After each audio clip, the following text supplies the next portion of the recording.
So as long as I live for love, you will have and hold you. You look so beautiful in white. Live from now to my very last breath. This day I'll cherish. You look so beautiful in white tonight.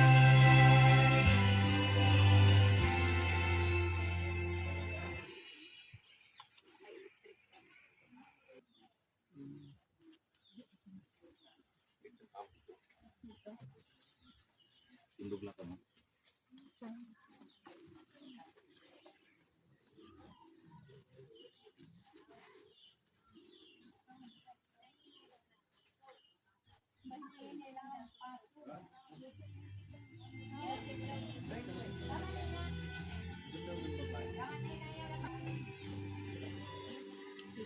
Parents po ako. Ma'am, parents po ako. O, parents. Hindi ata oh. Nakahalat ka po sa parents na ano. Ito muna. Hindi maabot ka mo dito.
Sound. Wala.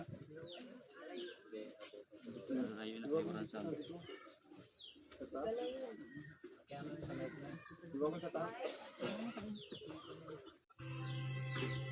Kaibigan, nagkatipon tayo ngayon upang saksihan ang pag-iisang dibdib ni Marvin Marbella at Dina Kalinawan sa tipan ng mag-asawa ang itinakda at tinatag ng Diyos sa isang lumikha sa ating mga lalaki at babae. Ang sinuman nagnanais sa pumasok sa tipang ito ay dapat na mag-isip ng mabuti sapagkat ang pagpasok sa tipan ng pag-asawa ay itinakda ito ng Diyos bilang isang banal na tipan o matrimonyo. Ikaw, Marvin Marbella, tinatanggap mo ba ang babaeng ito upang iyong maging asawa, mamuhay na kasama niya ayon sa itinakda ng banal na matrimonyo? Siya ba iyong ibigin, aaliwin, igagalang, iingatan sa sakit at kalusugan at sa kanya lang pipisan hanggang sa katapusan ng mga sandali? Ikaw, Dina Kalinawan, tinatanggap mo ba ang lalaking ito upang iyong maging asawa, mamuhay na kasama niya sa ayon sa itinakda ng banal na matrimonyo? Siya ba iyong ibigin, aaliwin, igagalang, iingatan at sa kanya lamang pipisan habang kayo'y nabubuhay? Sino po ang nagkaloob kay Dina Kalinawan para ikasal kay Marvin Marbella? Ako po. Okay po.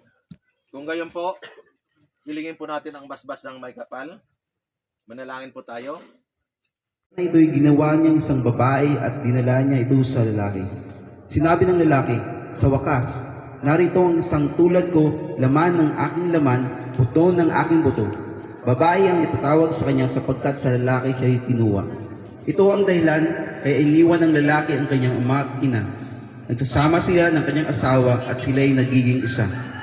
Kapwa-hubad noon ang lalaki at ang babae, ngunit hindi sila nahihiya. Salamat siya. Ada ko mabawasan tak din ng iko.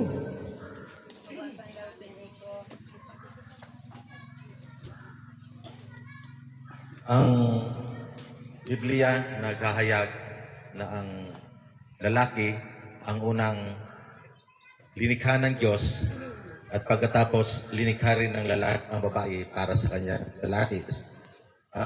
Kinuha ito sa tadyang para maging kasama niya habang siya ay nabubuhay.